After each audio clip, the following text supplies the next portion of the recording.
Tuesday, November the 15th meeting to order. This meeting is being recorded. Okay, minutes. Does everyone have a chance to look at the minutes? Yes. Yep. So I need a motion. Motion to approve the minutes from October 18th, 2022. I'll second. Okay, all in favor? Aye. Aye. Dawn, you want to talk about your retention? Oh, okay. I'm here, what our committee is trying to do is we're trying to have the retention and detention areas all installed underground. Because the fact that there's over 20 of them in town right now that produce mosquitoes. And that's something we don't want with the Triple E and the West Nile virus. And I'm leaving this here with you. You can have it in the office.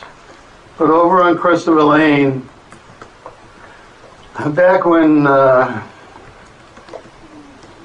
Mr. Johnson started, I don't know, I think it was 2006, 2007, sometime around there. I found out that we're going to have a detention area right along parallel to East Washington Street, right across the street from that house, right across from it. And I said that shouldn't happen. So I asked Mr. Johnson if he could do something about it, and he says, yeah, I'll take care of it. Well, I didn't know he was going to do such an elaborate job, to be honest with you.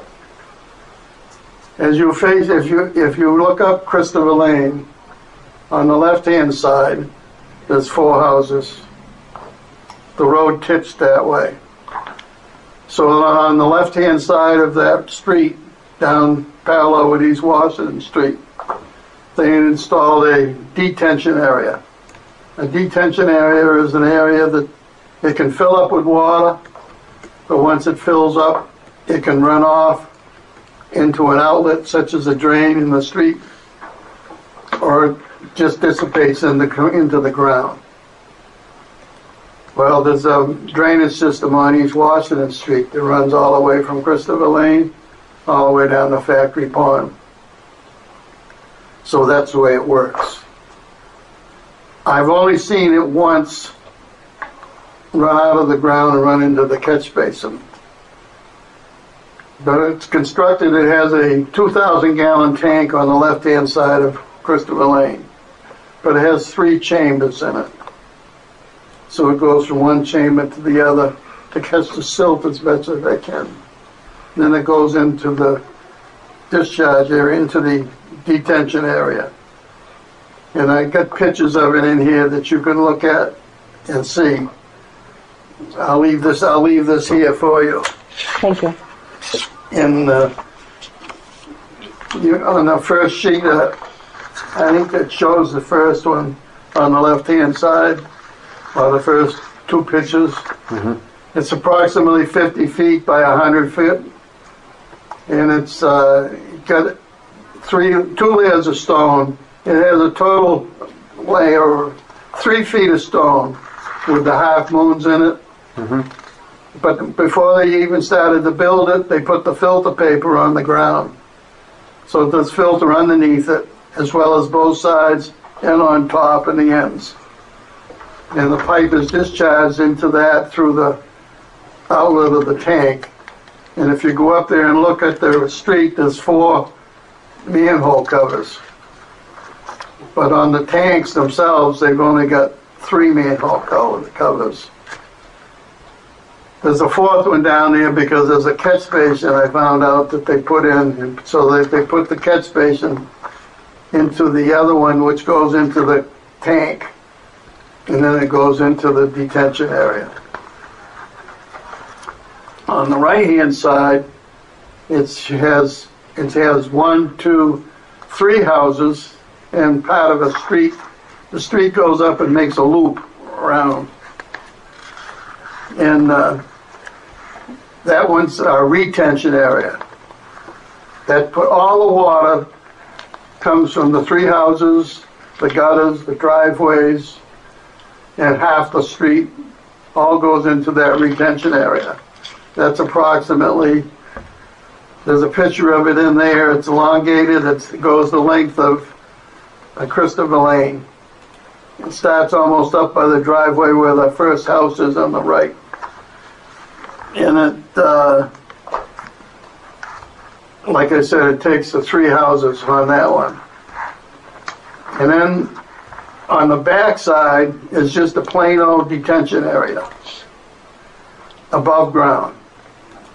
Right now, it's full of water. It's full of water 99% of the time. It's right next door to Dave Nagel's house. And I think it's a good breeder of mosquitoes, because the open face detention areas should have maintenance, and it doesn't get any maintenance. And another thing about it is association. I don't know where the town adopted and where they came from, but a lot of these developments we have in town are associations. And I don't know who pays for them, whether the people, the homeowners pay, but you can't use tax money to do it. And the only reason I know that is I was a selectman for 10 years. What I'd like to do, and then on the back page of that, it shows a 4th tank, like it's made up of a 4-foot catch basin, which I went down to the place in Pembroke. They make up 2-foot sections. They're 4 foot inside. And I talked to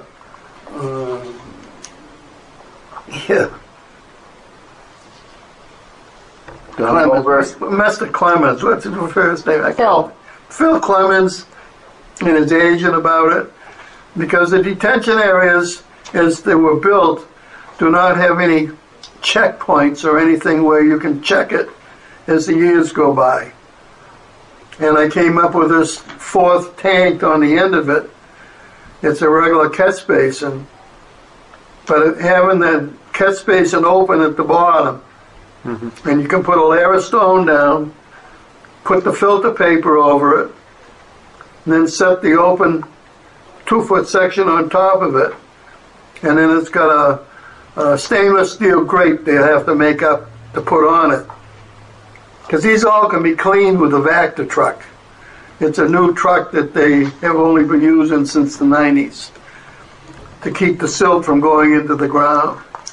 And I'd like to have those 4-foot catch basins added if the town adopts these, to put into the ground.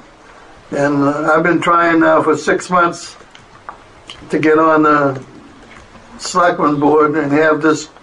I've got a PowerPoint made up of that same booklet so the whole town can see it, so that they can either adopt it or just not have anything to do with it. But it's a big problem. And I think right now, to be honest with you, I spent 10 years going down to the mosquito control in Kingston. They used to meet a couple times a year. And they've got new methods and so forth to deal with the mosquitoes. But if you build these detentions underground, you don't have to worry about them. And that's something that in the future years, I think we all ought to worry about it.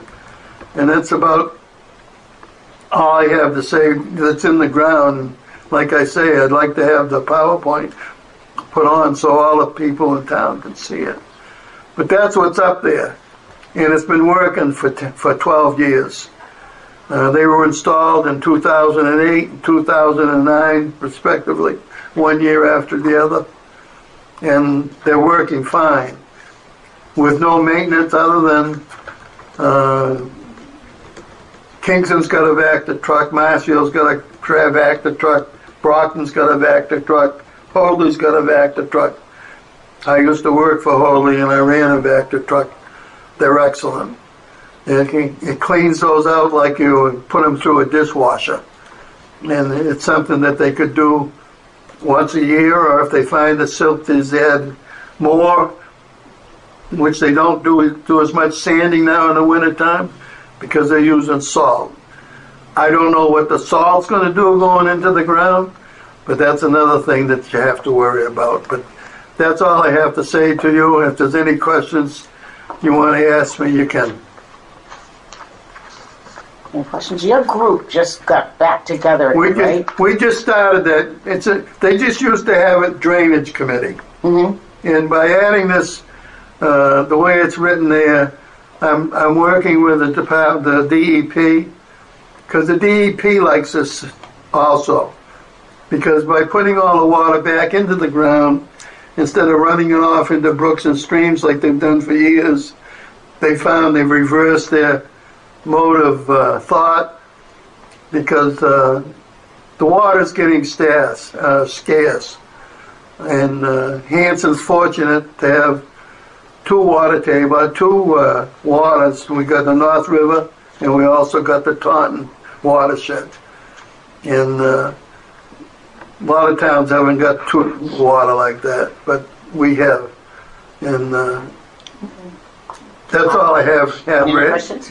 Anything to say, unless you got any questions. All right, thank you.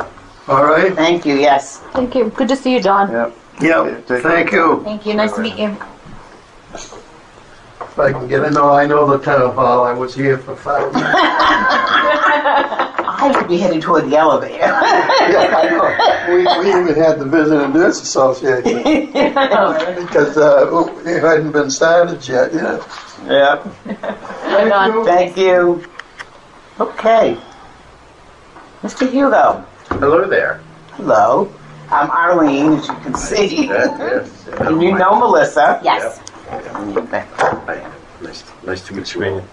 So I'm here today because Melissa actually asked me if I would attend and talk to you about the Public Health Excellence Grant for Shared Services program, which you are actually, upon signing that document, you will become part of. And I'm here because I think if I read your concerns properly, I think that you're concerned about the grant program taking some of your autonomy away. And if that's the concern, then this should be a pretty quick and easy meeting, because I'll start out by just telling you that well, did you have a... No, that and just there's some of the vagueness in the wording in what we're supposed to, well, you signed, but but what is supposed to be checked off in terms of our agreement to participate. So, Okay. All right. Can you do a brief overview of the program? Sure, I will. I'd be happy to do that. First of all, I am the policy director for MAHB and the director of government relations, and I'm the guy that goes to the State House and gets you guys money when the state says we might want to give some money to public health, which has never happened before. Until COVID.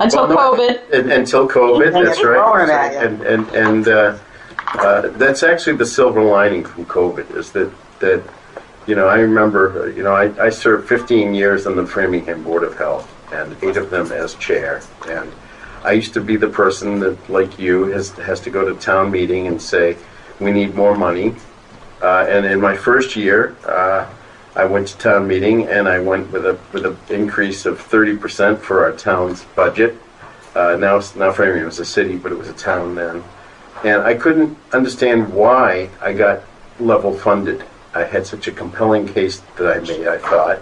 It sounded good when I practiced it in front of my wife, who argues for the school budget at the same time. She was the chair of the school committee when I chaired the Board of Health. She came back with a lot more money than I did. Diving right in. Right.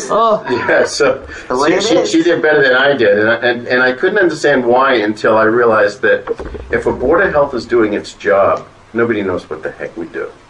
Nobody knows what we're there for until COVID happened. And we had a very well-functioning Board of Health, and nobody understood that there were health issues in Framingham, which is about 30% immigrant as far as our population. And the second year when I went back and I explained to them what the Board of Health does, how we have 52 statutory duties, and how, you know, everything from tattoo parlors and funeral parlors and at that time was massage parlors and all of that. And they suddenly got it, and I got my money the next year. So I know that there's an issue of having to go to the town. So what COVID did for us was it made it so that your average person on the street now understands that it's not just about mask mandates and vaccines, that there's restaurants and there's issues that you just heard. That's a perfect example of things that the general public has no idea that boards of health do. So in 2016, there was a commission that was put together by the legislature called the Special Commission on Local and Regional Health. And that commission met, and it consisted of legislators.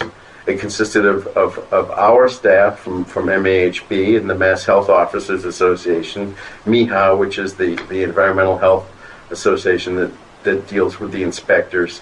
And MAHB is really the voice of the boards, the elected and appointed Board of Health members. And what was discovered by this special commission was that many boards were not meeting statutory requirements, that there were 351 totally autonomous local boards, and nobody was sharing any information or resources between. As soon as the border happens, that's where the Board of Health stopped. That increasing burdens cannot be met by poor staffing and resources. The towns weren't giving the boards enough resources. That there was no central mandatory workforce credentialing, and there were no standards that were uniform across the state, and that funding by municipalities was creating inequities right across the state, that some towns have and some towns have not. I got a chance to see that because I'm the grant coordinator for the islands, for Martha's Vineyard and Nantucket. Martha's Vineyard, 6 towns, 6 boards of health, 18 Board of Health members.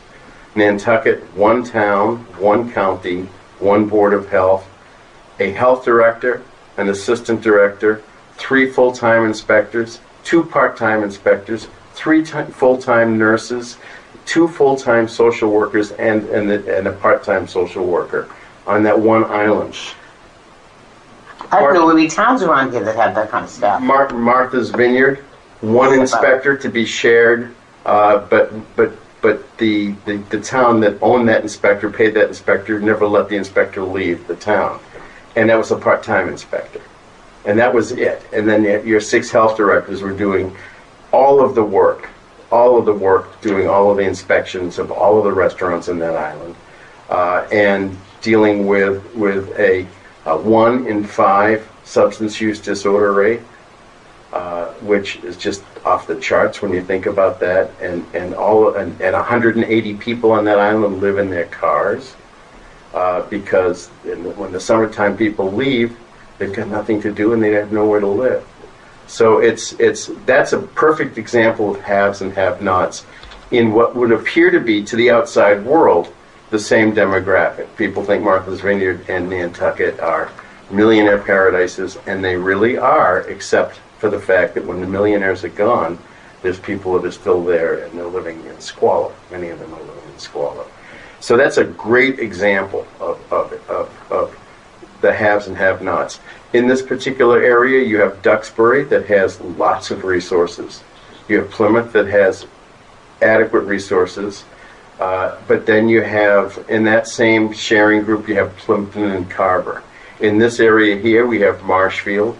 We have Hanson that I think that when your capacity assessment is done, it's gonna show that there are some incredible needs for this particular town. So there's the disparities, and then you had COVID, and you had 80-year-old people going to get their immunizations at Gillette Stadium. That was the closest place to go. And then when they got there, and that snowstorm on the first day of immunizations, when the 80-year-olds, because it was 70 and up on those in that first couple of weeks, when they got there, they had to walk a quarter of a mile from their car to the stadium to where they got their shots, and many of them couldn't walk. And then you had snowstorms going on. You had ice storms going on during those first days. You remember those those days, I'm sure. Yeah, we had clinics here, and then they pulled them all away from us. Exactly. And the elderly people were not happy. Well, rightfully so. I mean, we were at the middle school and the senior center. Worked perfectly. They knew the people that were there. And right. So the disparities are just all over the place. And so the recommendations of the Special Commission were that there should be increased cross-jurisdictional sharing for a more effective and efficient local public health system. And the quote that comes out of the report is, by pooling resources, functions, and expertise, a consortium of cities and towns, especially those that are smaller or less prosperous, can improve compliance with their statutory and regulatory mandates and expand the protections and opportunities they offer their residents. So that really was the basis of where the shared services grants came from. That's the background. You have 52 or 55 statutory duties that you're charged with doing under the Mass General laws as a Board of Health. Not just restaurant inspections, not just worrying about pooling, but worrying about the effects of that pooling when you have a Triple E outbreak in your town, or when you have a West Nile outbreak. Worrying about the effects of we're seeing right now in Kingston, we're seeing 140 people show up at a hotel. The resources. Right. Who's taking care of those people? The state says, "Oh, don't worry about it." To the boards of health, they say, "Don't worry about it. We got it covered." When they showed up in Martha's Vineyard that morning, coming off that airplane, and the health director from Edgartown called me up and said, "I think we need the health directors to get together. Can you convene a Zoom for us?" And the first words out of my mouth were, "Nothing but smiles, open arms, and love comes out of your mouths," because there's a political ploy going on, and we didn't even know what it was yet. We just knew that a plane landed on their tarmac and people got out that didn't speak English. That's all they knew at that point. They shipped them to Otis. MAHB is the fiscal agent for Region 5, for the HMCC Region 5. We're the fiscal agent. We're supposed to be coordinating the emergency response in this part of the state for the Cape and Islands and Bristol and Plymouth counties. And when they got to Otis, our people contacted the state and said, "What are we supposed to do? What do you need us to do?" And the state's response was, "You do nothing. Stand down. We got it under control." The next thing, an hour later, we get an email from the state saying, "We went to our supply trailer. Everything is expired or rain damaged. It's in that trailer. Can you send your people with their private credit cards to CVS to purchase the following," and sent a list to us. That's how that was handled. That shows the level. It's amazing. This is the backstory of what happened there. It looked like everything was under control. There was no control from the second that you saw those pictures in front of the church in Edgartown with the people and the people of Edgartown greeting them and stuff. Nobody had any idea what to do. Nobody could speak Spanish. You know, we had the issue of communicating with them. It was off the charts craziness. We had to over-the-counter purchase pregnancy kits, because the story that you didn't see in the news was that many of those women had been sexually abused in Texas. And Massachusetts was the first place where somebody said, "Are you pregnant?" And they said, "I don't know." So we're buying pregnancy kits over the counter at CVS for retail. I mean, that shows the level of preparation in Massachusetts. So in order to try, that's sort of the background. That's the backdrop. You asked for the backdrop. It ain't pretty. It just isn't a pretty backdrop. I just didn't know it was that ugly. Yeah, it's pretty ugly. And actually the way that we were able to mobilize so quickly in Martha's Vineyard was because we have a really high-functioning grant there. We have I'm the shared services coordinator. I'm the least coordinated part of the grant, but we have a full-time human services worker that up until that moment, was more concerned with racism than anything else on that island. That sort of changed her agenda a little bit. We have an inspector that was hired, and we have an epidemiologist, actually a tick biologist who's doubling as an epidemiologist, working in that grant group. So, and that grant group is part of the original grants. We're in our third year now, and pretty high functioning. And I think I'd mentioned to you, Melissa, that the thing I'm proudest of that particular grant group is that we heard a story about a racist attack in a summer camp in Chilmark that had occurred 2 summers ago. This is an example of how the grant works. What happened was 3 white campers put a noose around a black camper's neck and tied him to a post and thought that was pretty funny. Look at us. Look what we can do to this black camper in Chilmark. And then the camp's response was, "That's not cool. You shouldn't have done that." That's the whole response. And we said, "Nah, not on our dollar."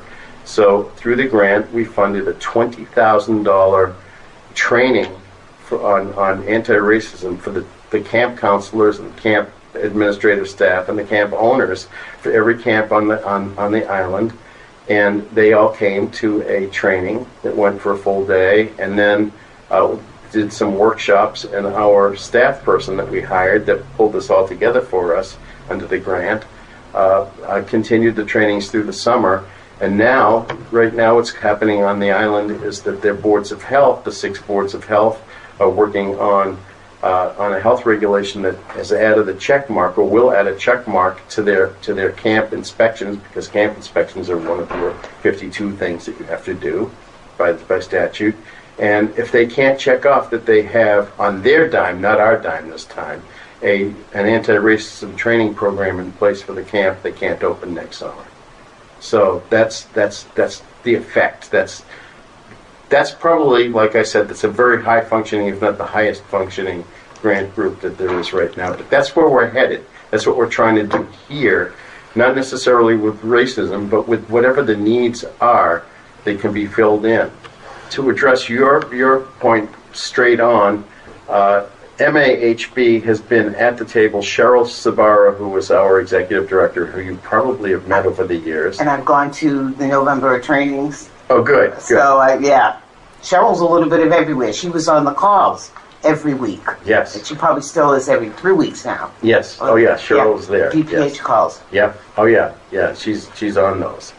And Cheryl was actually very insistent early on that if this program was going to work, the boards of health give up no abilities, no statutory duties, responsibilities, functions, or powers.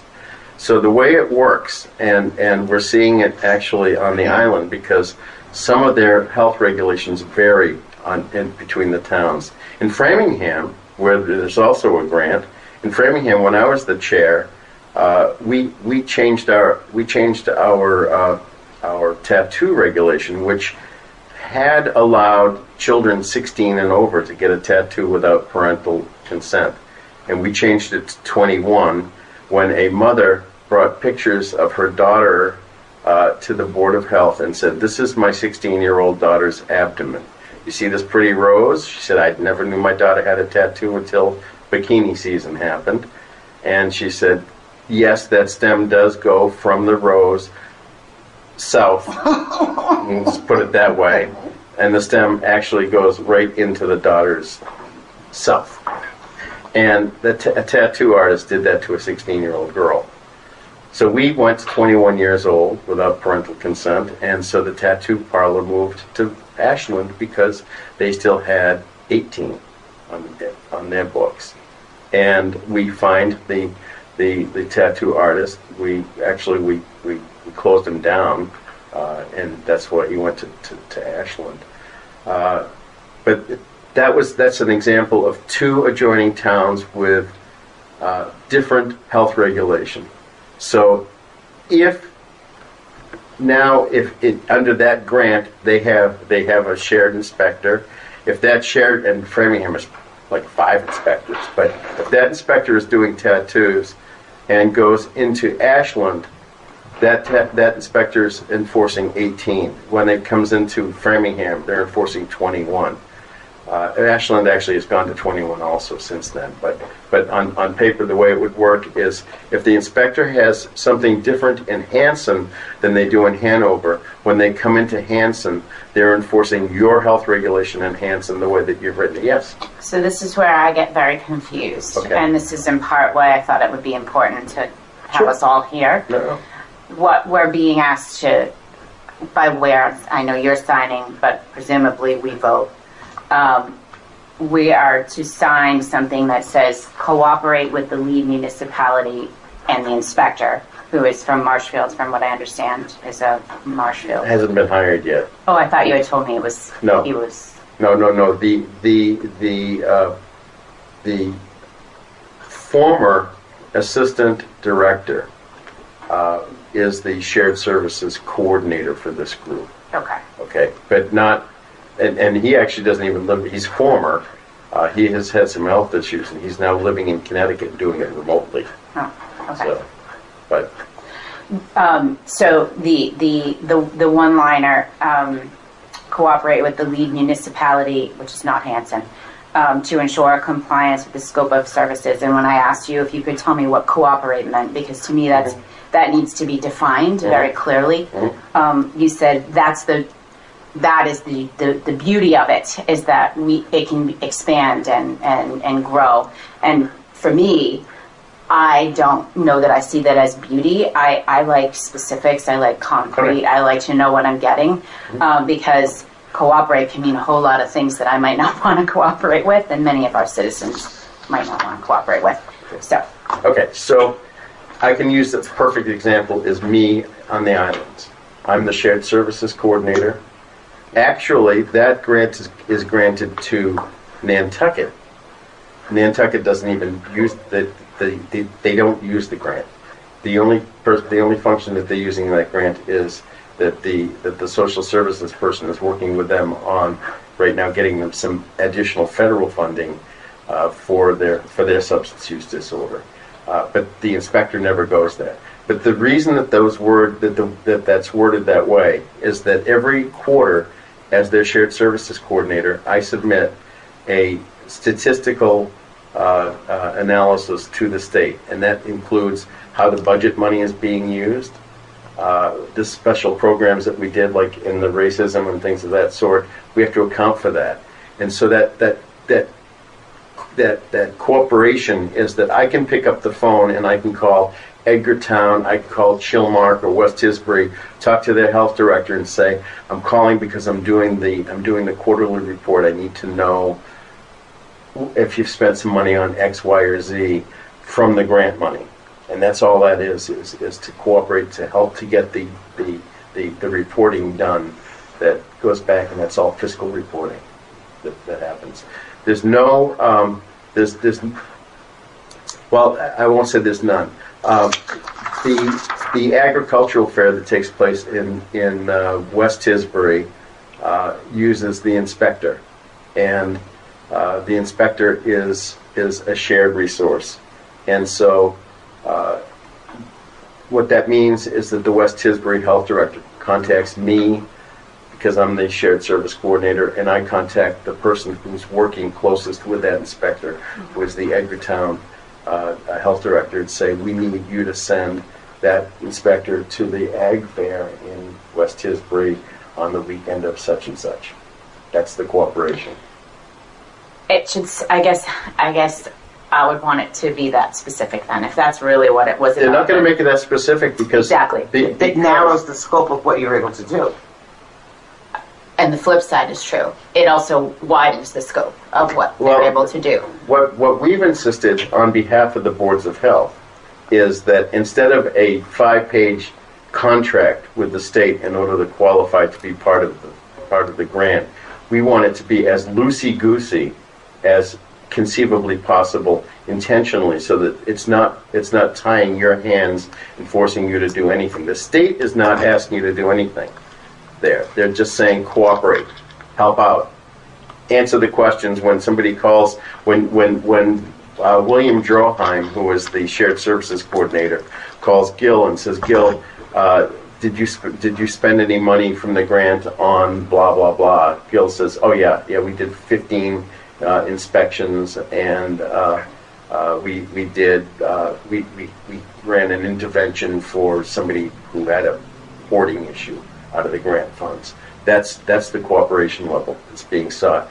We don't want anything. We don't want the state making any demands on any of the boards of health.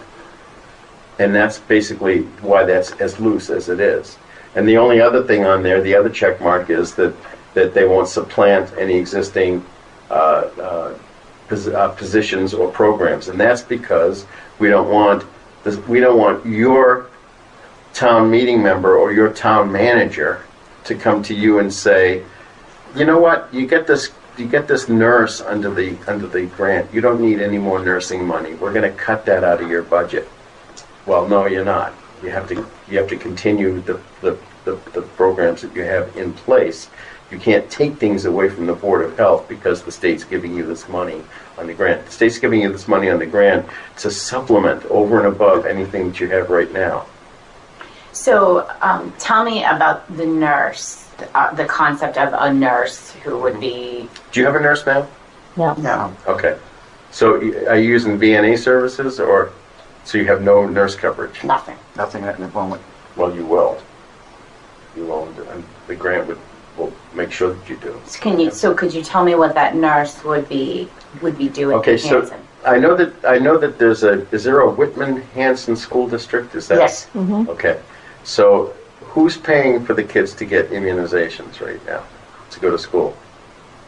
I would think they do it privately. I don't think the school does any Okay. immunizations that I'm aware of. Okay. No, They don't do school doesn't clinics. offer any of Okay, so that. that would change under the grant program. If you're not getting immunization services for the kids in the school, if you're not getting any health services for the kids, the grant there's money for that under the ARPA portion of the grant. If parents choose. If they choose. Right. It's not, you can always opt out though. Right. Of course, it's Yeah. I'm just asking. No, it's consistent with the state. Right. They don't. Nobody's forcing. There's no forced immunization thing like that, and there are opt-outs available and all of that. That doesn't change that part of the law. What it does is it makes the service available. Is there anybody taking care of watching the kids' psychological problems that are now rampant in schools? I don't know what they have for behavior. Private, was I don't know gonna if say the maybe the school parents. does. That's what I do. No. Okay. You would think they would have a behavioral specialist on staff. And if that They gets have to, because I know that There's usually clients of mine have been able to get that service at school, but it's special ed. It's not general, so I don't know what they offer now. What about if there were to be, God forbid, a horrible situation? I'm not even going to go to shooter. I'm going to go to bad accident. 3 kids get killed in a car accident. Is there anybody that goes to school to take care of them? I think there are school counselors, but the school doesn't provide that. There's guidance counselors, but I don't think there's anything to that level Okay. that I'm aware of, Okay. and I have kids in the school system. Okay, so that's actually a public health function that the state would make money available and make resources available for you for something like that. I don't know who's watching out for substance use disorder. This grant group, I promise you, will have a social worker that will be working with not just kids, but will be working with substance use disorders and with hoarding. You have to have hoarding going on. In this geographical area, I know you have hoarding issues. I know that from the other towns around you. I haven't seen your numbers, but I know you have hoarding issues. You have to have some housing issues in this area. Who doesn't? Right. So some of the grants actually have, instead of having a food health inspector, they have a housing inspector that does all of the housing work and goes to court for the towns and is trained to go to court and make it so that Gil doesn't have to go. Do you go to court ever on housing? No, usually they're corrected before then. Okay. In the So small towns, housing gets very serious, and then when the time comes, the people end up in hospitals, and I take over from there. Okay. put hospital holds on people. I know in Framingham, when we have a hoarding case, which is all the time, it's any day that ends in AY, it seems. But when we have a hoarding case, there's money available, and some of the money's coming in through the grant right now to take people out of the house, put them in a hotel, and to help them find services, identify services. They bring family in, and usually there's always patterns, and you probably see this way more than I'm accustomed to. But I know that in my years on the Board of Health, what I would try to do is I try to reach out one-on-one to the kids, to the grown adult children of the 75, 80-year-old who's living in this house that you can't get to. You can't get down the hallway. They're coming in through the window. We had one where we took somebody out through a window on a stretcher because they couldn't get to the bedroom with the stretcher. And we brought the kids in, and not to a public meeting, but a one-on-one. I made sure that we got our nursing staff to identify the family, brought them in and said, we can give you services, we can get you psychological services. Now that's being paid for by the grants. A lot of that's being paid for out of the grant money. And there's lots of money that's gone into this grant program. And over and above the $15 million we have, I did print out the numbers. We have $200 million in ARPA funding that's available, and we're using $98 million of that is for establishing data systems. You use paper for your inspections here in town? Mm-hmm. All right, the state's going to buy you an iPad or as many iPads as you need to do this with the software. The state will pay for all the software. And if your computers can't read the software, they'll buy you the mainframe computers too to do that. They've got $98 million to do that with. And then they have $30 million for workforce development to get trainings. They're going to, instead of sending people out to Western Mass to do the trainings for the soil school and all of that, they're going to set up 10 regional hubs. There'll be one in New Bedford. And all of the trainings will rotate through New Bedford so that your RS and your CHO, I don't know if what your levels of training are that you have right now, but all of that will be paid for by the state, not from your municipal. So they're bringing it back to the region? You're going to bring it right to New Bedford. That's unbelievable, yeah. And you're not going to wait.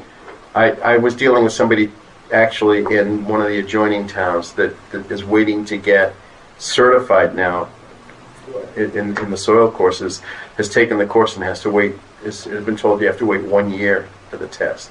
Yeah. There's a waiting list to get the test. That's not going to happen anymore. It's going to happen, it's going to be local. It's going to be all much faster. There'll be trainings for the board members. We actually have on this Thursday night, I don't know if you know about this or not yet, but on Thursday night we have an ethics training that we have somebody from the State Ethics Commission coming in to talk about hiring and concentrating mostly on the grant, because a lot of towns now are trying to make their town nurse into the grant nurse, and that's creating some conflict of interest stuff. But we're going to be doing MHB in addition to the live ones that you've been to. Mm-hmm. We put the live one. We did 3 live ones about, I guess it was June that we did 3 of them. We did Taunton, Marlborough, and Holyoke. We'll continue doing the live ones, but we're going to also, we did a virtual one, and we had 84 people in our virtual training starting at 5:30, and at 8:30 when we got done, there were 83 people still on that phone, on that Zoom. It was very interesting. It was a good presentation. Of course, I did. So this training is different than the one that was a couple of weeks ago? This one here on Thursday night is going to be just on ethics. Then we're going to do one just on hoarding. We're going to do one just on substance use. So Thursday night's a duplicate of past Thursday night? No, this Thursday night is all new. It's all new. Yeah. So you should have gotten an email today. Yes, I was wondering about that. I thought it was the same thing. If you pass it on to them, that would be great. Because I think, it's available. It's Yeah, it's getting free. those, right, Alan? I probably am getting them, yeah. Okay, I you would have got have it two from other me today. meetings on Thursday, You so would have got one from me today, if you got one. I haven't checked my So, email, okay. so But possible. we've got somebody from the State Ethics Commission coming, basically, to talk. But that's not grant related. I'm sorry, I just Yeah. went off on a little tangent. But those types of trainings, we're doing, with the exception of the live program that we're still going to charge because we serve breakfast and lunch, if you remember. But we're going to start to. Cheryl and I decided that we're going to do all of the virtual programs for free. So we don't have a carrying cost. So unless we have to pay for a speaker, but I don't think we'll just get that from the state. They'll give us the money for that. You get better attendance, people don't have to travel, they don't waste that travel time. So they don't get a great meal. So it's well, there is something nice about meeting on a Saturday and meeting people from other boards and stuff, and hearing hearing the same stuff that you guys are putting up with is being put up with across the state. So there is a certain camaraderie to that. But I think that with Zoom, I think that it's just making things so much easier. And we had 84 people. Lost one. And I don't know. I didn't look until the very end. I didn't even think to look till the end. So I don't know where that person dropped off. Could have been in the very beginning. Could have been at the very end. I don't know. But losing only one person, that was pretty cool. For that long. For 3 hours at night. Yeah. I'm pretty happy with that. Could I ask, I just have one more question. Do you have any of these other communities declined to participate? Oh, no. So all of them, Pembroke, Oh, they're all in. they've all signed? Yep. They're all in. Everybody's in. We have 50 grant groups now. It started out for the first 2 rounds. We didn't have a single group in Plymouth or Bristol or Barnstable County, and now every single town in Plymouth County is in, assuming that you're in, and all but Dartmouth and Bristol County are in, and all but Falmouth and Barnstable are in Barnstable County, but they will both be joining up. I've met with them, and now it's just going through their boards at this point. Every town in Berkshire, we have 4 in Hampden County that want to join, that surround Springfield. We did not invite Springfield, did not invite Worcester, and did not invite Boston because they have it all already. They don't need it. This is to get all of the other boards of health functioning on the same level with the same numbers of services that Boston has. And Boston has a multi-million-dollar, $100 million, I think, for their budget for health. So and the idea is that you've done the capacity assessment, right? Yes. Okay. The first and second one, I think. Okay, so that's the hardest part right there, because what will happen now is the state will look at all of the capacity assessments of every board of health across the state, and if it's basically to rise all boats. I say think of it as a filling. Everything's going to be level, and they're going to identify that you don't have a nurse. And they're going to say that's not good. We have to give them a nurse, and it's kind of like that last scene in Undercover Boss. You don't have a nurse. We're going to give you not only are we going to give you a nurse, we're going to give you 2 nurses. So we would have so let's just say there was another pandemic,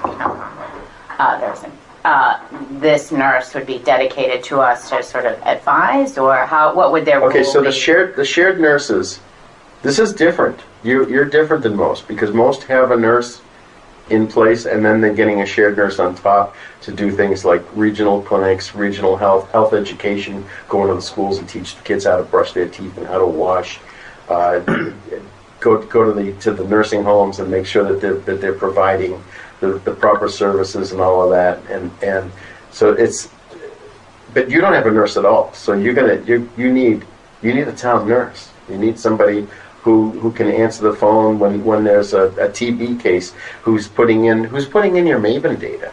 We're closing on that, monitoring it, and there's no more tracking the COVID stuff. So No, but there's very Zero. very little. It's not happening. You don't have It's anybody not doing happening. Maven? No. Okay. No. And no MIIS, nothing? You're No. not- okay, so that, you'll have somebody doing that for you through the grant.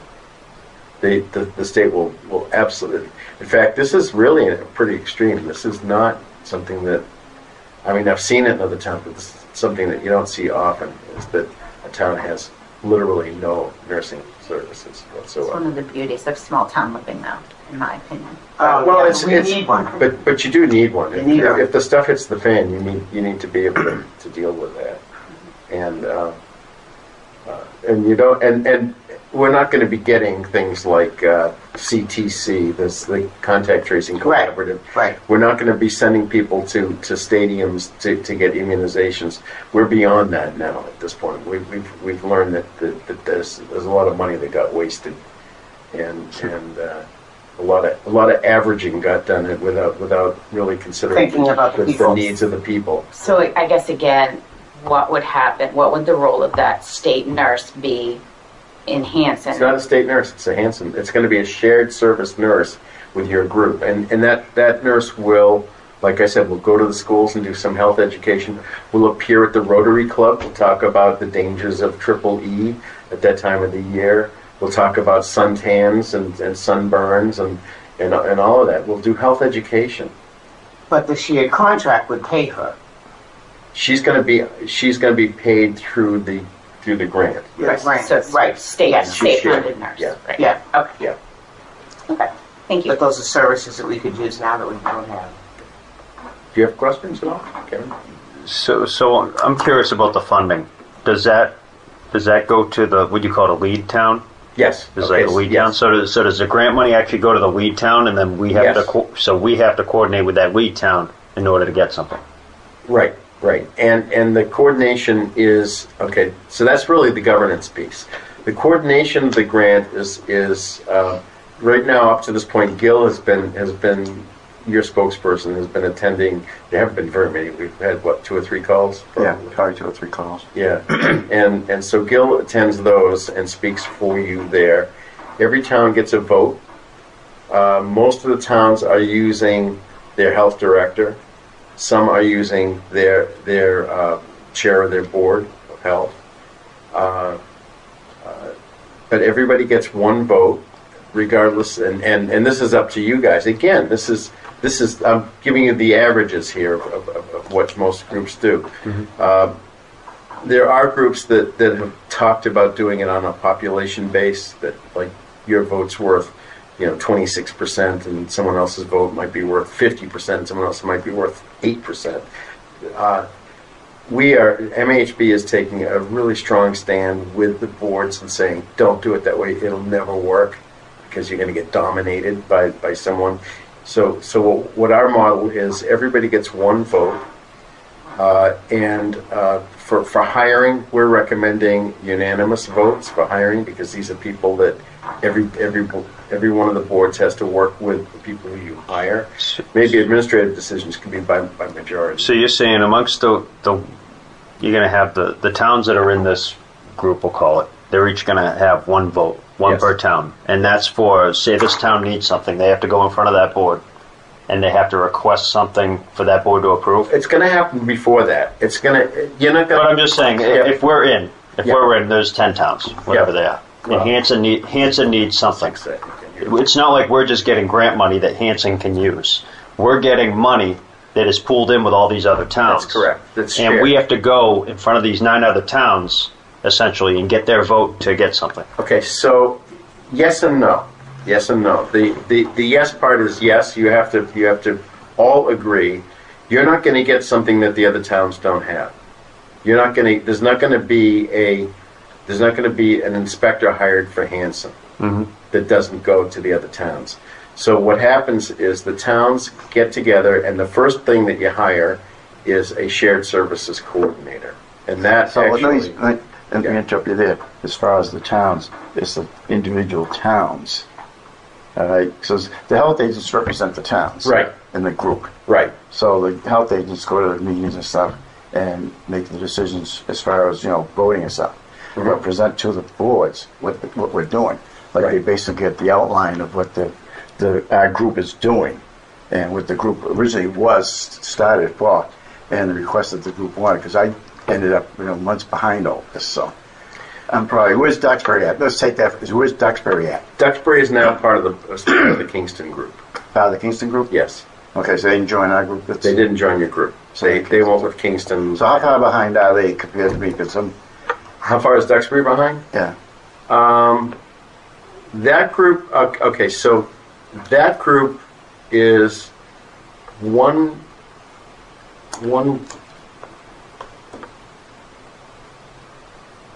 I think that they're one round ahead of you, is that right? Were you around for, I don't have my notebook with me, so. So they must have started before. They started, yes, okay, so what happened was you guys were part of the Marshfield group originally. And now you guys on paper should be the same as them.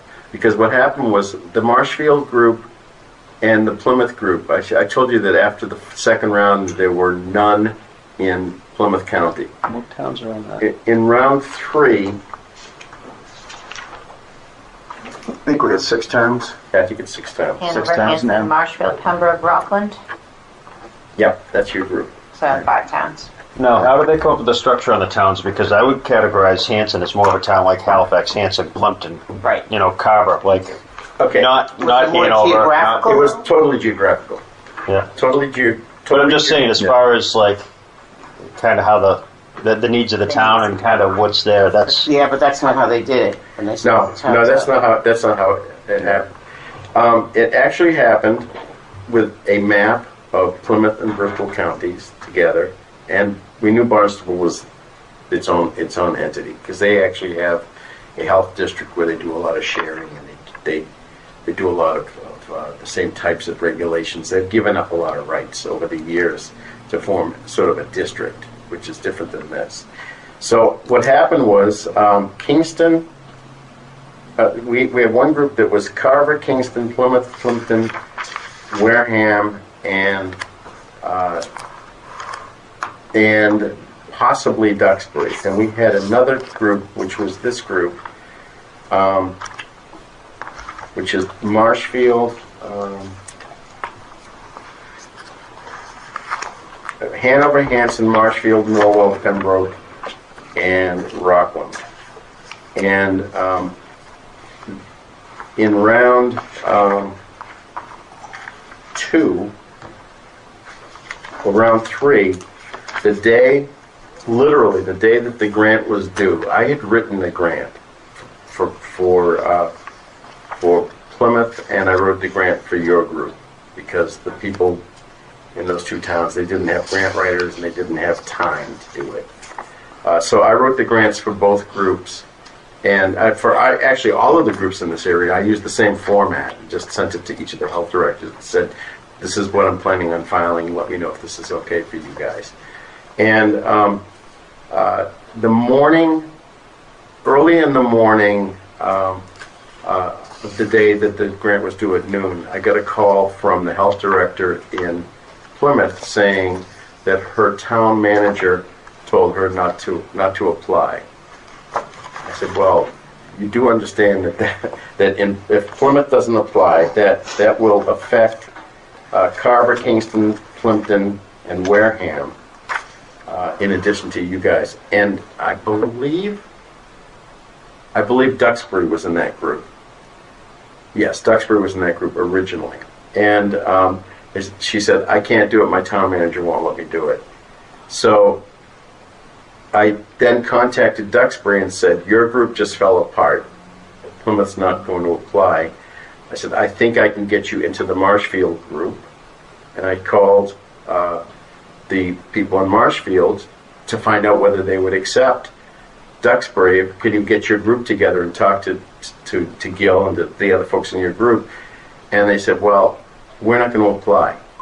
So I said, when were you going to tell me this? And I had spent I had spent days pulling these, days, not hours, days pulling these groups together. And they said, well, we decided it's not going to work for us. I said, well, what about everyone else in your group? Well, have you talked to them? Have you talked to Hanson or Rock? And when I spoke to Rockland, I don't know if you folks know Dilshan Flipper or not. She's the director there. She literally broke down and cried. And I promised her, I said, Dilshan, I'm not gonna let you not get into a grant. I'm gonna make sure it happens. Don't worry. So that was both of these groups. All of those towns fell out of that round. So then, when it came time for the next round, I got DPH to do one more round because you guys were all frozen out, and we had in that last round we had there was a group from Halifax, which was Bridgewater, East Bridgewater, Halifax, Middleborough, Raynham, and West Bridgewater. Barnstable County still wasn't in because they applied 15 minutes late. Abington, which was Brockton, that group needed a place to go, and the Attleboroughs. So I got them to do one more round, and I got all of these groups in, and that was when I was able to get to Marshfield, and Marshfield had, actually very interestingly, Marshfield had a new health director come in. They had a new assistant health director whose name was William Droheim, who I knew because he was the assistant health director in West Tisbury and has worked on the grant with me on the islands. And he ended up in Marshfield, and so we got that group put together, and that's your group that we got pulled together. And Gil was in on all of the phone calls. And so what happens, to answer your question in a 6 billion word answer, I'm sorry, Kevin. So what happens is that your group, well, the first hire that's made in each of these groups is a shared services coordinator. That's what I do for the islands. That's what William Droheim will be doing with this group. And the reason you do that is that Gil has enough stuff on his plate. He doesn't need to be worrying about the grant. So if you have a shared, Hanson gets 1 vote out of 6. Everybody gets 1 vote out of 6. Like 1 out of 5 with those other towns. Out of 5, right? Yep. Right. So with the grant though, is it services that we're getting out of the grant, or is it a set like dollar amount? Is it based off of? Okay, so you're in this grant for. Is it based off like how many citizens are in each town, and each town gets a set amount that goes towards? No. It's not each town gets thing. It's you guys are in. I'll get you the exact.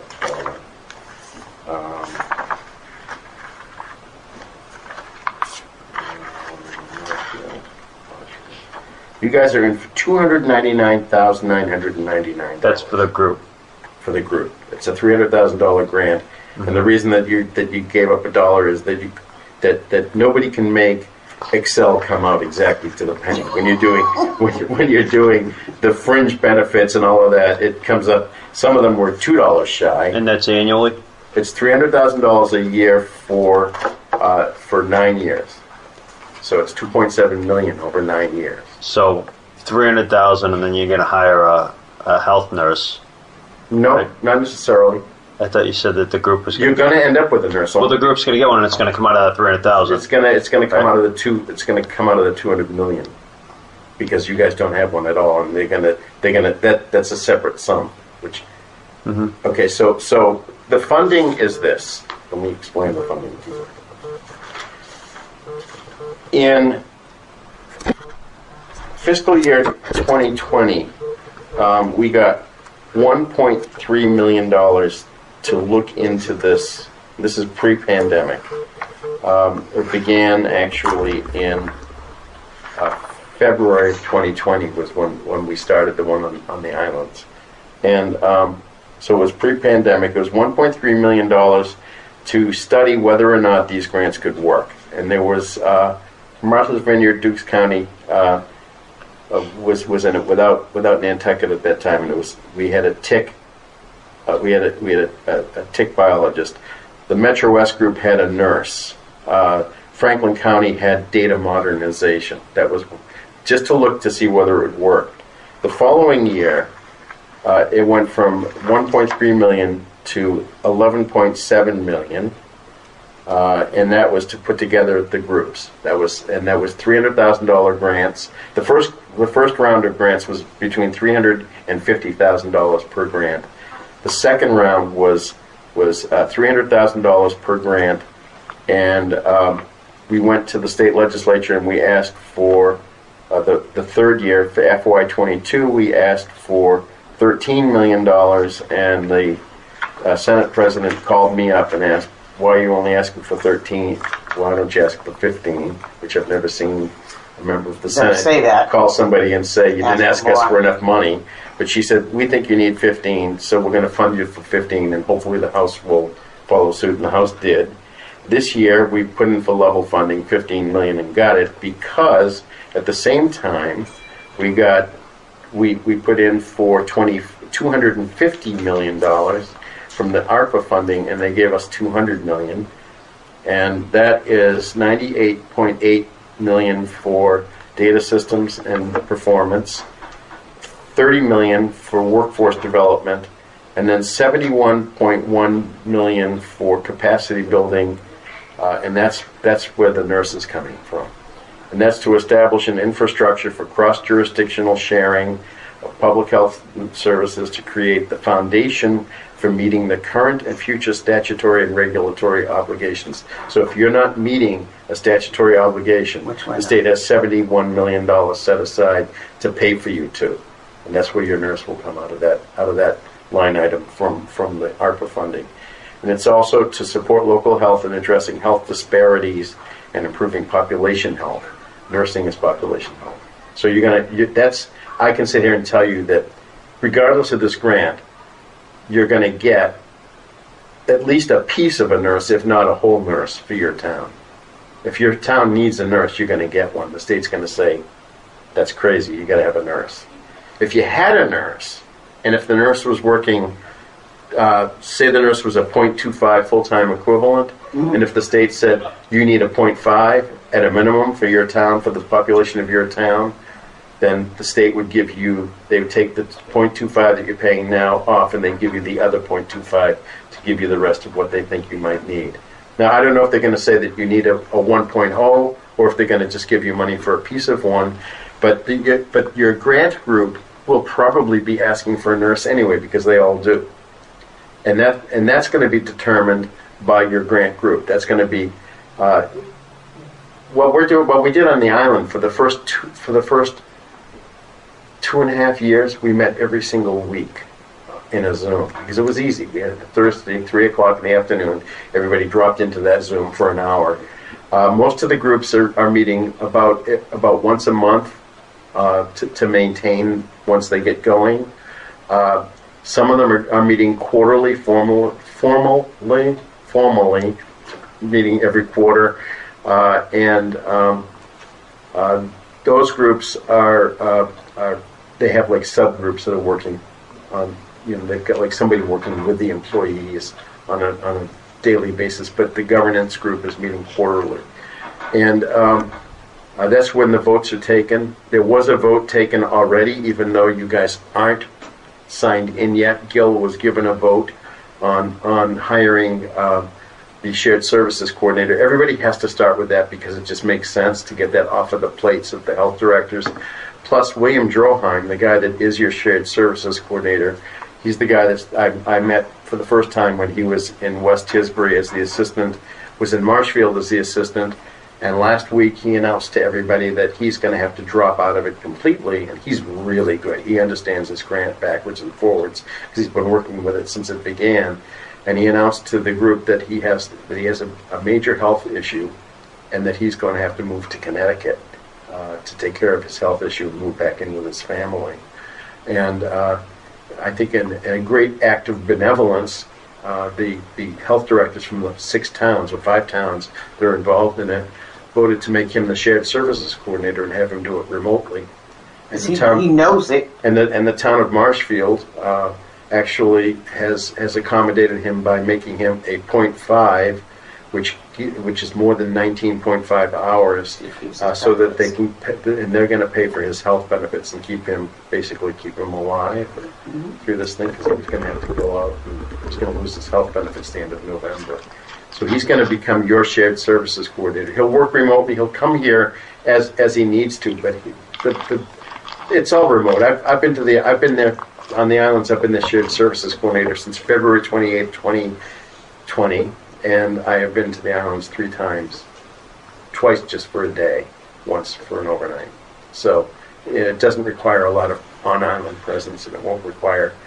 So basically, this guy's good. He's really good. I think that he's going to do a spectacular job for you guys. But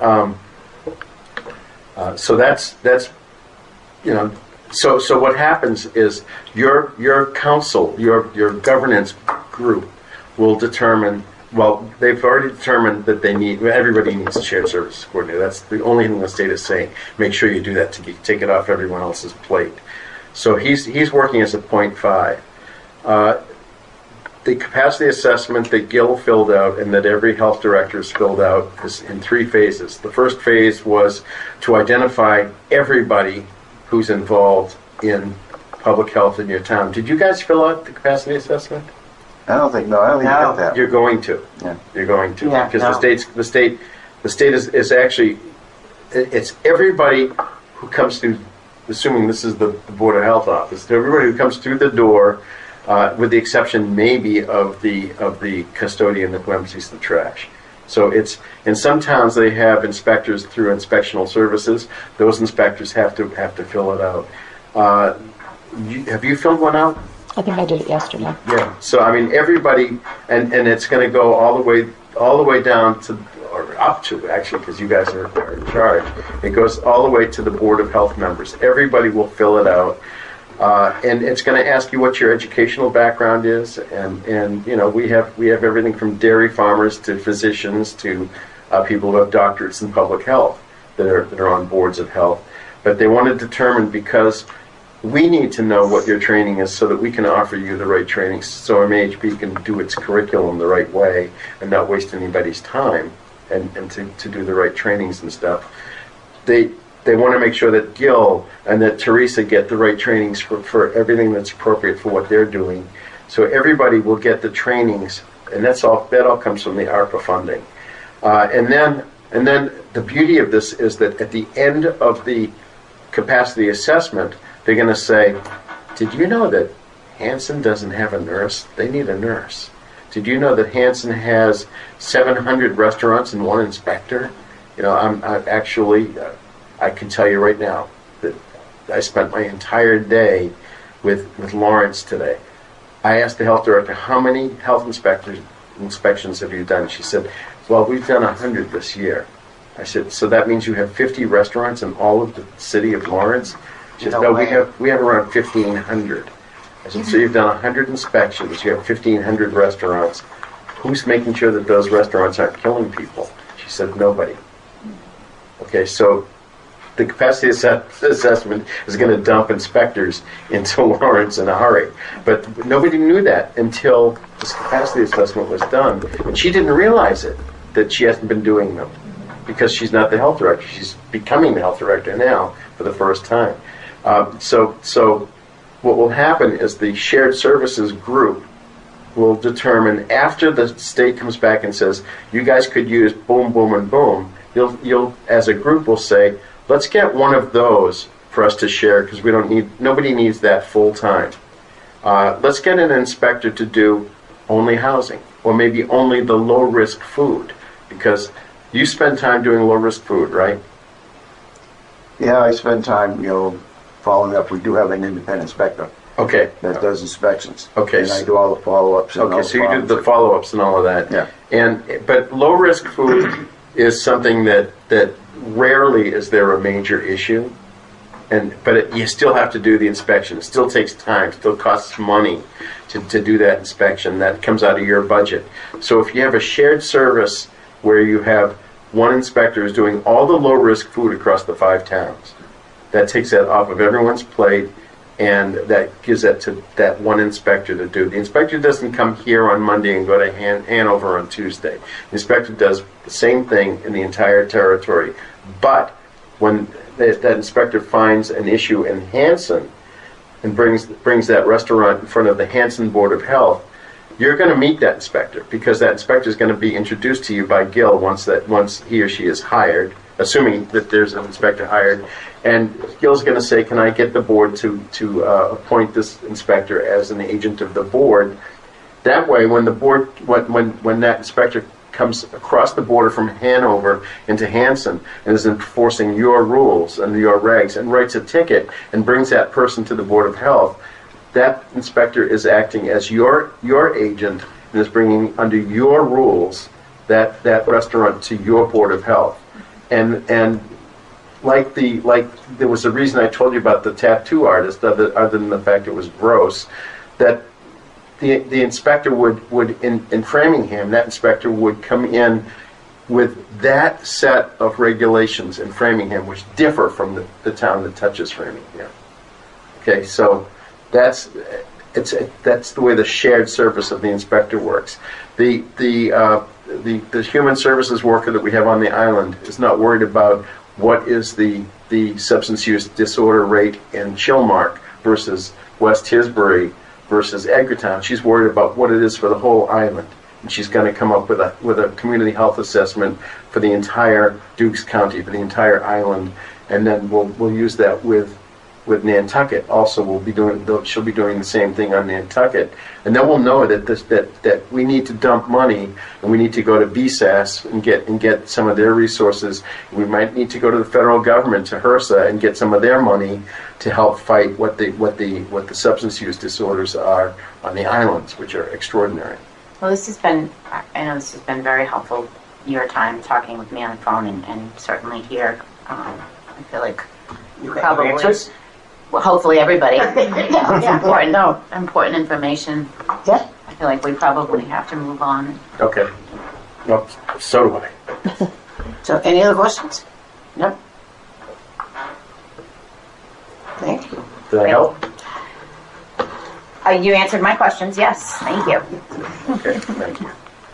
Okay. So, Chief, come talk to us at least. Kevin, can you pass that on? and you know, if just to look at that.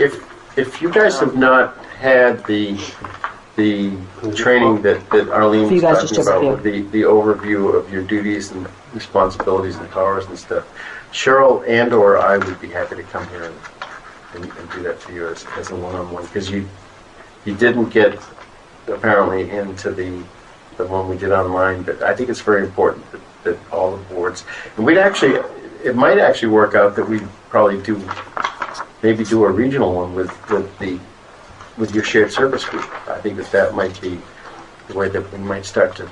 I'd be interested on an online one that I can sort of do outside of my work hours. Right? Pre-COVID, you did them in Taunton. Yes, It was a that's full right. day. Yeah, and we That's did what I one since COVID. Too. But yeah. So, but we're here for you. I mean, we're here for you. You know, we're not here for him, and we're not here for your inspectors. We're here. MAHB is for the boards of health, and any resources that you need. You know, interestingly, when you do make the arrangement, I'm hoping that you're going to sign off on this and join up. There'll be an agreement that'll be between the towns defining what everybody's roles and all of that is, and that's all on you guys to decide what you want your roles to be. Nobody from the state's telling you, but we do. MAHB does offer. We'll offer you the first draft of your contracts. The grant will pay for your attorney, your town's attorney, to review it. It shouldn't come out of the town budget. It comes out of the grant budget. I'm hoping, in fact, I think, didn't we determine that you guys are all KP Law pretty much? Is this the group? No, I don't think so. No. Okay. Who is your town council? It's, oh my God. Talon and Reed Costa. Is it Tony? Mm-hmm. Yes, Talaman. Yeah. Yeah. Who is it? Talaman, is it, what's the other second name? Kevin? It's Talon, Mead, and Costa. Mead. Oh, okay. Yeah. Okay. Yeah. Okay. So we'll work actually to help you to have a proposal and all that. And we're always here for you. So just let us know. Thank you so much. Okay. Thank you. Thank you. Thank you. It was a pleasure to meet you all. Nice to meet you. Now, back to Framingham. 7 o'clock band rehearsal tonight. Oh, okay. Just barely made We're it. gonna really make it. But I better because it's in my house. Drive safely. Zoning has a meeting in here at 6 o'clock. Yeah. So, Oh, and this is the wrong thing to look at. That's It's why not I the was- right time. Okay. Do we want to vote on this now so we can Sure. move on from there? What are we voting on? Whether to sign. Joining that agreement. It's this one form that needs to go, it's right there. I don't know if you got this, but he sent it to me. This is what we have to vote on to sign. Is that your understanding? Yes. All right. And it would be signed by myself and by the town administrator. And we have to, Is there a deadline on it? We should have had it done like 6 months ago. This has been going on. This grant Yes. thing's been going on Minimum. for a couple of years. Long time ago. So we've already missed the deadline. No, we haven't. No, we We're just. way behind in signing. We're not missing the deadline. What It's is it right I don't here. like is I think we're in with other towns that we really don't sync with as far as, I don't know. As things That's just my progress, opinion, but as things progress, they'll change things around. But we're in the beginning stages of this, and you know, I'm all in favor of this. I can't help but not be in favor of this. Yeah, I It's mean, they're going to focused. give us resources that we don't Yeah. have. yeah, it's a massive expansion with state tax dollars of the state government. Most of the grant money is going to go towards hiring state workers. That's what it's about. I didn't get that. Shared services coordinator, Yeah, it's- nurses, they're all state-funded employees. they're hiring state Under employees gra- to oversee these small towns. Correct. Well, but we're hiring the employees, not the state. The board, the members the of shares that. The Service. shared services group, but Right. that's the towns. That's the This five is towns. being run by the Massachusetts Health Boards Association. Right, You know, this is the people that protect which is not us. state. You know, we're That is part the of this state. group. Mass Health, So it's kind they're a separate organization. He doesn't work for the state. do you want to go do everything else on the agenda and then go back to that so at least we can get through it? Because I mean, Virginia's going to be here. we can vote if everybody's ready to vote. If not, then, I mean, that's, Yeah. I just want to make sure that you get through the agenda. Now, what happens if we opt not to? Can we Then we have opt to get in the at services. Can we opt in at a later date? I have no idea. Yeah, we can at a later time. We can opt out. If we're not We can opt satisfied. out at a later time, or we can opt in at a later time. Oh, we should be in now. We should have been in a year ago, basically. But Right. I'm very uncomfortable with the vague cooperate. I think that could mean a lot of things. And given what I saw through COVID, vague state involvement can lead to some things that I'm just not comfortable with. So, do I have a motion? Do I not have a motion? Where do we want to go? I'm just curious as to the. So all these other towns are already on board. And they're already in this. Getting services, yes. They're already getting services, so they can Well- proceed without us because he made the impression that these other towns won't be able to proceed without a full group. I'm not entirely sure that that's No, accurate no. either. No, that's not what he said. No. I Because that is what he said earlier, that he had to call some other towns because that last town wasn't going to join, and No, he said didn't follow that. two plans fell apart because essentially the town that was going to be sort of the central point for it opted out. So it would be like if Marshfield opted out. So if Marshfield was chosen as the head town, the lead town. the lead Yeah. town, Yeah. and then at the last minute they said, yeah, we don't want to do it.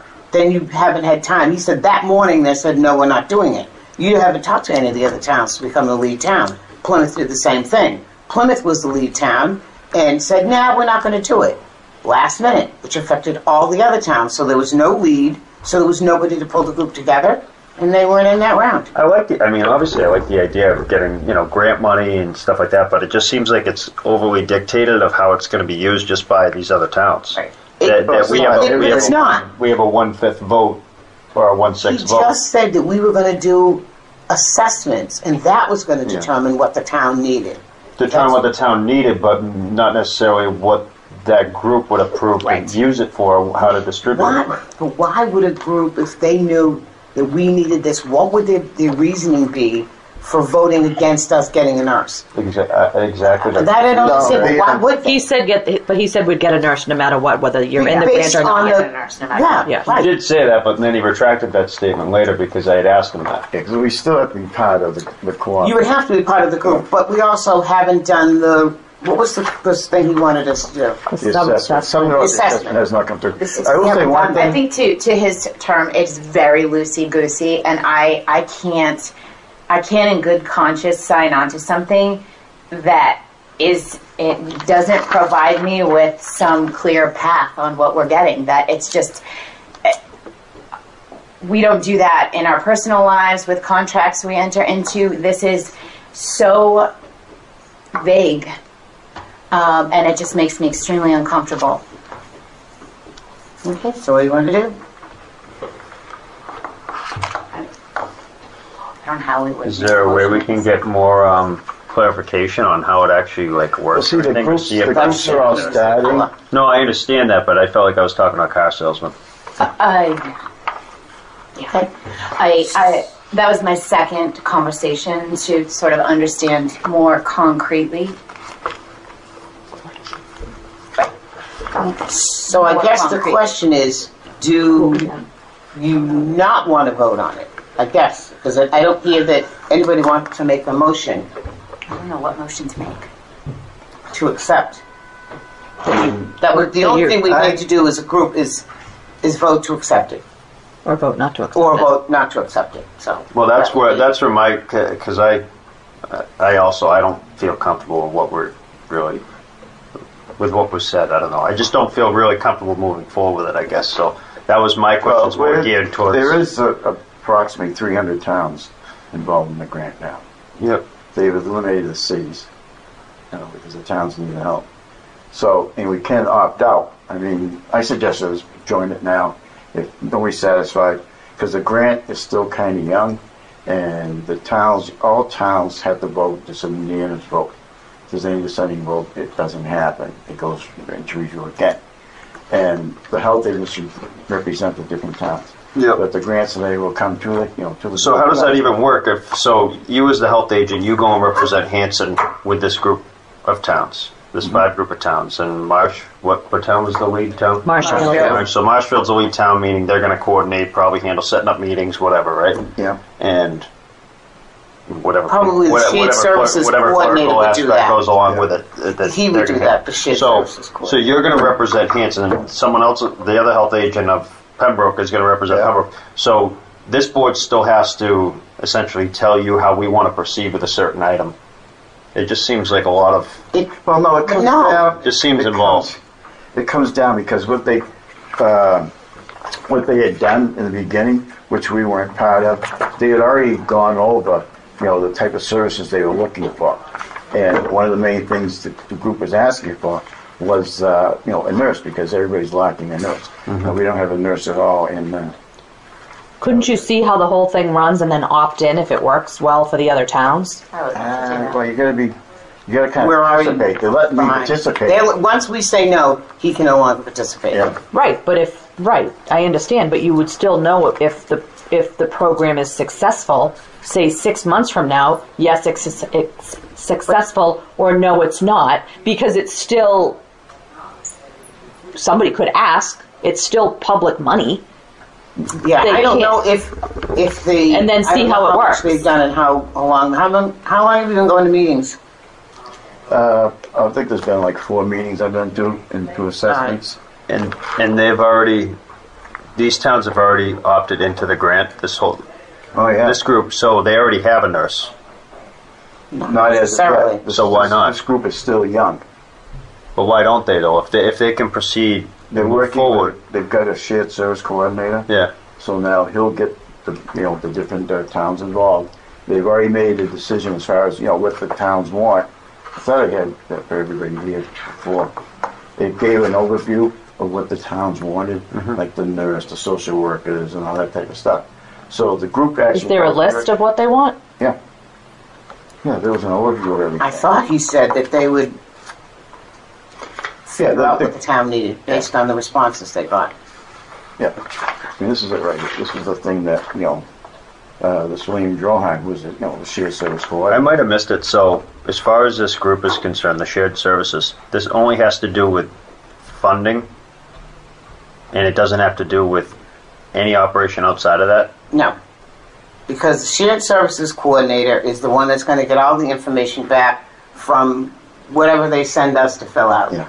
That will determine what this town needs. They'll look at what services we have and what we don't have. Yeah. And that, based on that, it would be recommended that we need a nurse, or we need this, or we need that.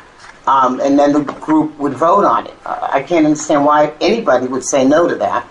It's not like it's coming out of their taxpayer base. If I know that you need a nurse, why would I say no? In your town. Even though we don't I have don't a know. nurse. Well, when there's only a set amount of Money. budget and it's full of money. Yeah. But Exactly. there's a big pool. If we each put in $100 and you want to talk about how to spend the $300 and I don't agree and she doesn't agree because I want to spend it on something else. But If you he want, told you how many millions of dollars was set aside in that pool. he said it was 290 something thousand. That was just for the, $299,000. that was for that particular group to set up their shared services coordinator. I thought that's And what they had for nope, this year. Then That's what they had for that's the year. for them. And then he said there was a $15 million budget to pay for the nurse and anything else that we needed. The money isn't coming out of the same pot. Right. So if you don't sign on, you still have access to a public health nurse. That's what I took out of it. No, that's not what I got out of it. Oh. Because That's why are they going to give us a nurse and we're not part of their group? Yeah, You become part of the group, and because you become part of the group, you have access to that funding, that $15 million, that will provide you with services that you currently don't have, and they don't want the towns to pay for it. They are paying for it. The state says, we know that you need this, we know that you don't have the money. But the who's- $299 was overhead for the shared services coordinator. It's not where the money was coming from. It's a way for the state to be involved in the small towns and have say and tie it to money that they know small towns need. But what say would they have? They're offering to get services that we need. So it's not like they're coming in to do any governance. They're providing us. We have not had anybody doing Maven for almost 2 years. So I think do we want to Nope, go forward? not 2 years. Yeah, we do. I did it. When? I stopped doing it. Do we want to? But it yeah, hasn't Wes, been 2 but years ago. I want to, if you're not interested, somebody make a motion that you're not interested in signing the contract. I think we should just move on and then finish out the agenda. I'm just not sure about it. That's all. I'm just not sure if it's good for the town of Hanson. Okay, so is there a motion to either sign contract, not sign the contract? You want to table it till the next meeting, which is in 2 weeks? I I'm just giving options. yeah, I know. The meeting is the I'd like, meeting to is see, the I'd like to 29th. see the board sign on it, and if we have to pull out at a later date, pull out. Well, if that's the position that we're going to take because we don't feel comfortable signing on, I'd really like to know what the withdrawal process is. If that's what we're going to do, Right. So Because I didn't really get any of that information from him. If it isn't, if we find out it's not a good thing for the town of Hanson and it's not working out the way we had thought, or there's red tape that wasn't anticipated for whatever reason that we decide that we want to withdraw from it, what's the process for that and how do we go about it? That's all I want to know if we're gonna take the position to opt in now. That's all. I just don't want to do something that's going to be regretful. Right. So why don't we find that out and vote in 2 weeks? and are you going to talk to? Yeah, I'll talk, yeah. Okay. I'll make a motion to table the vote for the shared services agreement to next meeting. Second? All in favor? Okay. Aye. Online permitting. So I don't know if you guys recall a few meetings ago, I asked about could we make it mandatory for permitting to be solely online, and you wanted town council to comment on it, and town council's response was, per town council, there is no legal prohibition on making this a requirement. And If somebody has a disability, then we have to make arrangements for that. But other than that, it can be solely online. Teresa sent me, I'm trying to see if I can find it. Table until the 7th. You don't have that, the papers that you give out to people for online permitting, telling them the process. I'm just trying to see if I can find it when you send it to me. Yeah, I do have it. The instructions are very clear.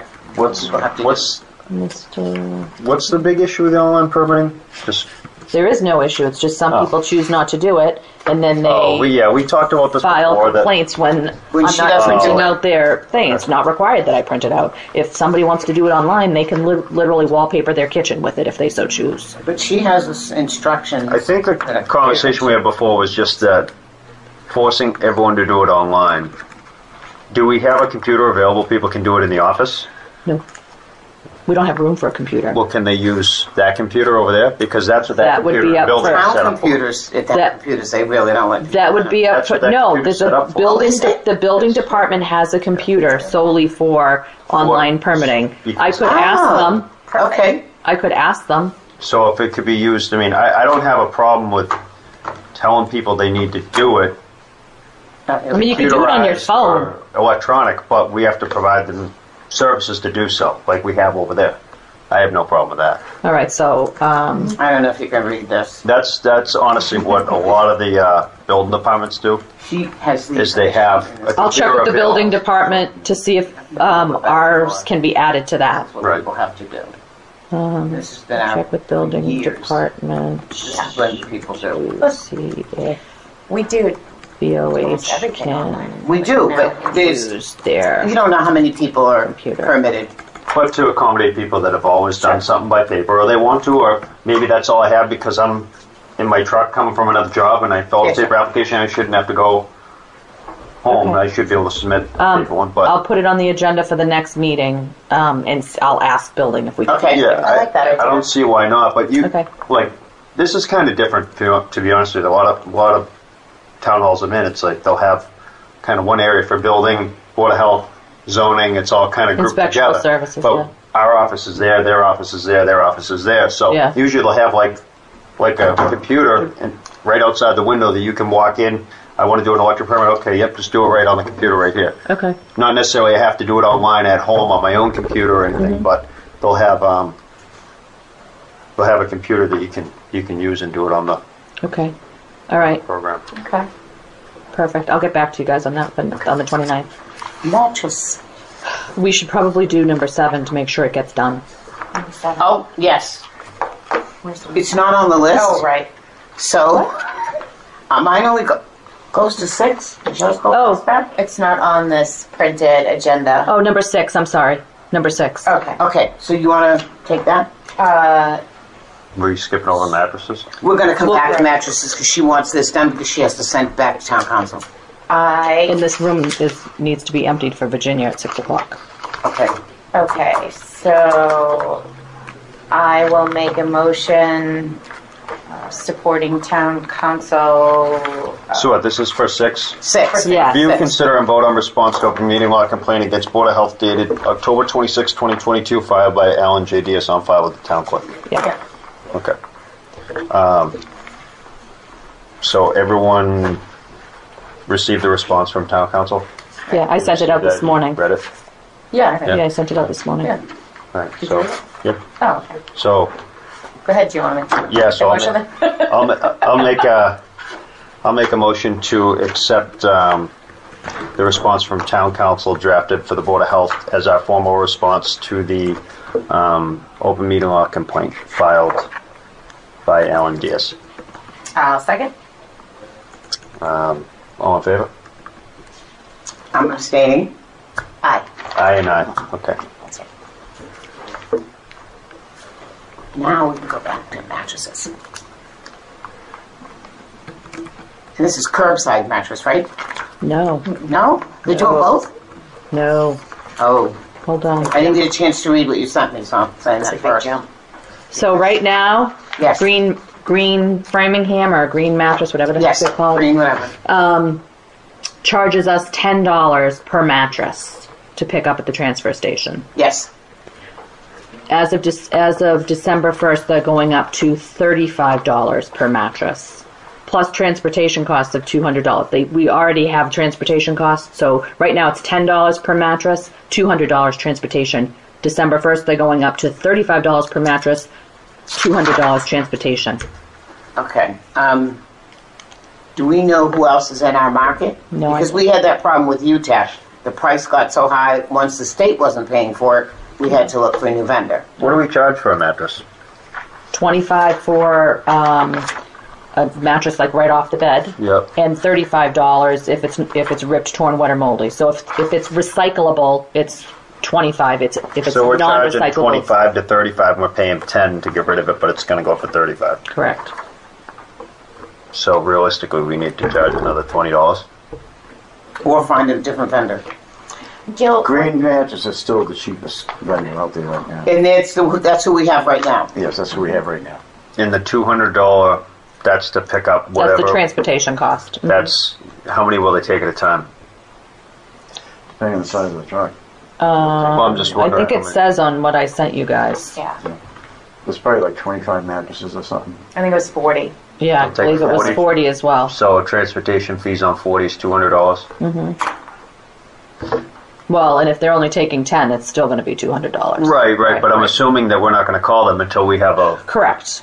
Yeah, full. You'd a think. load or a half a load, or You'd think. Yeah. yes. I mean, even if you sent them 20 and they came and it's 200, that's 10, right? Yeah, and I'm looking So at that's $10 a mattress plus 30. So realistically, we should be at $45 a mattress, Other right? towns are paying $47 to $75 a unit. Yeah. I mean, at minimum to cover our costs, we should be at 45. Yep.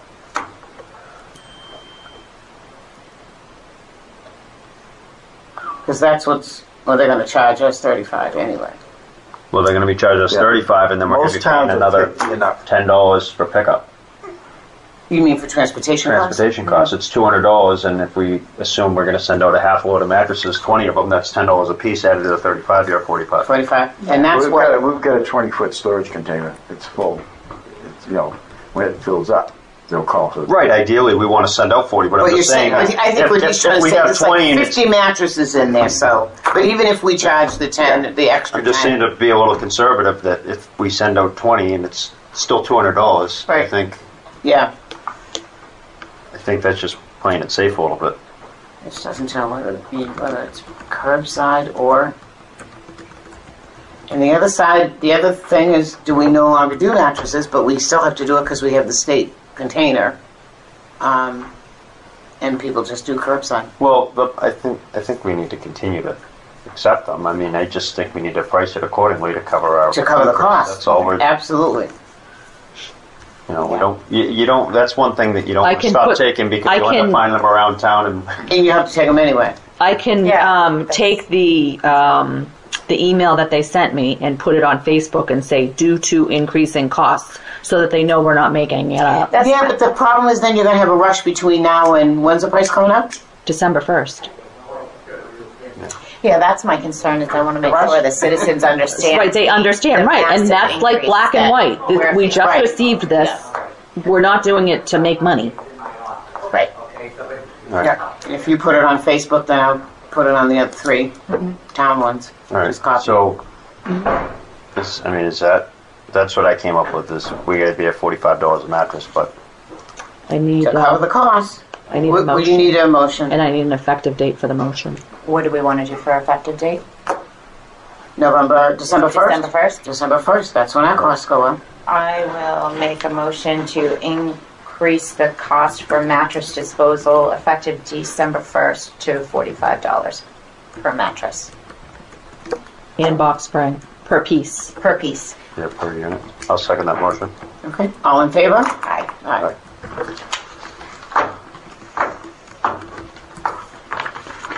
Anything going on at the transfer station? A lot.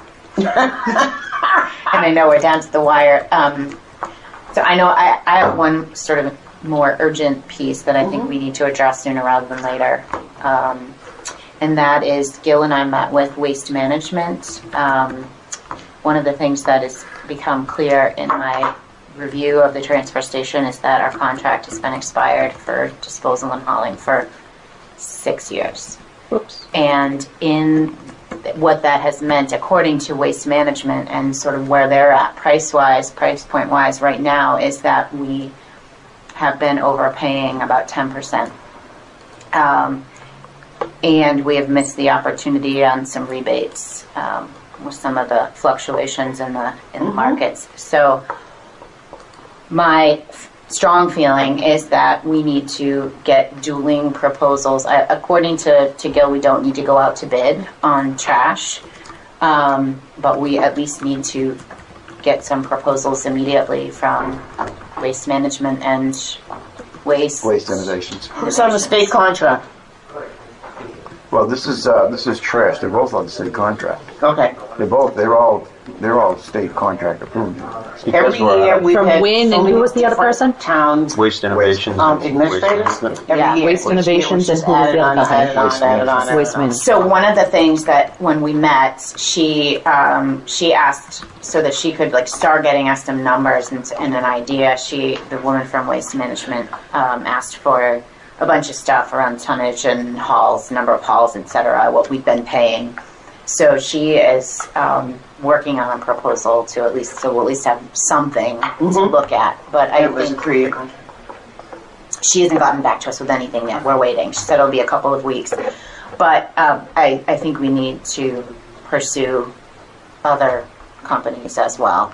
I think, Gil, you were going to work on getting Waste Innovation, the Innovations. actual new owner of ABC, and they haven't responded to me. I wanted this week, but one of the people had COVID, so soon probably next week or something. So.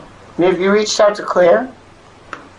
Yeah, we're good as far as the contract, what the contract has to be now. So So and Claire, we have the values and that type of stuff. Towns. Claire had said when I met with her that she thought we needed to go out to bid. She thought that was the best process forward. So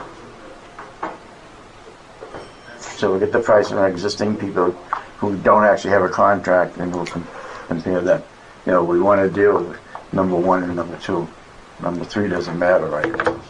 So. yeah, I think that's the most pressing is to get under contract and get our hauling costs Yeah. down. Okay. Next meeting we can probably talk about Might have more. RDP. Right. RDP, spending the RDP. Yes. Yes. And Chris, Next I was meeting's at the 2 weeks. transfer station on 29th. Sunday. And Chris is eager to get this swap shop started as a pilot, which I think is nice. He said Right. people are asking for it. I just explained that I thought we needed to I'm just going put to start collecting. put together some sort of flyer with Yes, and a list of rules and Yeah. what we're willing to accept. We should definitely plan on doing that for our next meeting. So I suggested, okay, if you want to put together a draft, send it over to me. I'll bring it to our next Yep. meeting, and then we can just revise it. Sugar. Okay. Touch this. So you do it in the office. Because Okay, I okay. feel Okay, so bad because Virginia. the RDP funds, Arlene, was 10.5. Arlene, What is it? the RDP grant was 10.8. We got Good. today. That's a little more than we've gotten in the past. Are we all set? Are we taking a motion to recess, or what are we doing? No, Anything no. on that? Um. On No, we talked that. We talked that. Signed it, and I submitted it today, so Okay. just get her out. You want to end this meeting? Well, we haven't gotten your report. Huh? Your report. Oh. We do that quick. I read it. Here, you read it? It's in. I didn't. Oh, it's in here. Yeah. Yeah. All It's right. in here. And Plus this one. So, you know, such a consent process, Shaw's, believe it or not, Shaw's system is $1 million system. oh, I didn't. It's $1 million.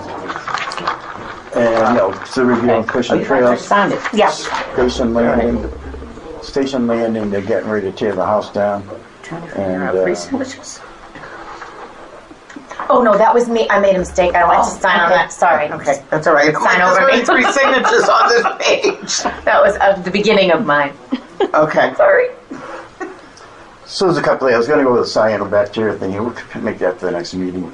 What took place at the Cove as far as cyanobacteria, Yep. we closing it. And under regulation, Department of Public Health, I think people wonder why it was done and, you know, why is I down there. So I made a little folder for everyone wants to get the cyanobacteria folder. The regulations and all that, and what is my role in doing it. I made a little folder if anybody wants to review it. It's a recreational water body and regulated by the Department of Public Health. So if anybody wants to look at the folder, I'll have it in the office. On It your was done by the letter. So. report, can you put dates and times? These sort of open-ended? It's kind of open-ended. And That's just like a brief, like. It is a brief one, It's but only flashcards, so we can discuss it with us. yeah, no. But in the past, the health agents have put inspections that they've done, date, time, address, and that's always the way they've been done. This is like ongoing. Charles has been going on for 2 years. So how much time are you spending there on a weekly basis? Cushing Trails, I don't even know where that's at. Yeah, it's hard I don't even know sometimes. that. We try to keep it generalized because there's so much required information that people are asking for. And basically, most health agents are doing it this way now. Because But yeah, I'm asking for here. I don't know about what other health agents are doing. So it just gives us an idea of how much time you have to put in. And these are all food, which one? Yes. and these are all being done by someone else. The initial inspection is being done by somebody else. I do all the follow-ups and re-inspections. And the follow-up inspections, the ones I do, I keep it open-ended so that I can keep going back. We've had issues with a couple of places. I wanted to ask more about that. Obviously not today. Can we put that on the Yes, agenda? Yeah. absolutely, for next meeting. Absolutely. Yeah, because we don't want Virginia's meeting to go late, but definitely needs a conversation. All right, do I have a motion? I will make a motion to adjourn. Second. All in favor? Aye. 5:51. Oops.